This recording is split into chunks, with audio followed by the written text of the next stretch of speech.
আজকে সকালটা কিন্তু দুধ চা আর লুচির সাথেই শুরু হয়েছিল। শাশুমা বলে গিয়েছিল পনিরগুলো কেটে একটু ভেজে রাখতে, আর পনিরগুলো যেন আজকে ভেঙে ভেঙে যাচ্ছিলো, বুঝতে পারছিলাম না। তারপরে এই যে শাশুমা সব কিছু রান্নাবাড়ি করে আমার হাতের সামনে দিয়ে গেছে, দেখতেই পাচ্ছ। আর আজকে দুপুরে শাশুমা শ্বশুরমশাই আগে খেয়ে নিয়েছে, আমরা পরে খেয়েছিলাম। এই যে আমরা দুপুরে খাওয়া দাওয়া করে টিভি দেখতে দেখতে একটু টক দই খেলাম দুজনে মিলে। আর এখানে আমি হয়ে গেছি রেডি, কেননা আমি যাব বাপের বাড়ি। তো চলো, এখানে আমাকে তোমাদের দাদাভাই এগিয়ে দিয়ে আসছিলো টোটো স্ট্যান্ডে, তো টোটোতে উঠেও পড়েছি। এখন দেখো, এটা আমাদের বাড়ির রাস্তা, একদম সবুজে সবুজ। এই রাস্তাটায় গেলে খুব ভালো লাগে, জানো তো। জানি না আর কতদিন যেতে পারবো, হয়তো বা বেশি দিন যেতে পারবো না। তো যাই হোক, তারপরে গিয়ে দেখি মা আমার পছন্দের সব খাবার করেছে আজকে।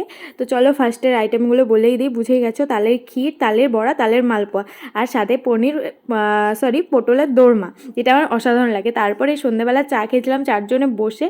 আর রাতের খাবারে ছিল রুটি, পনির, বাঁধাকপির তরকারি, আর এই যে পটলের দোরমাটা।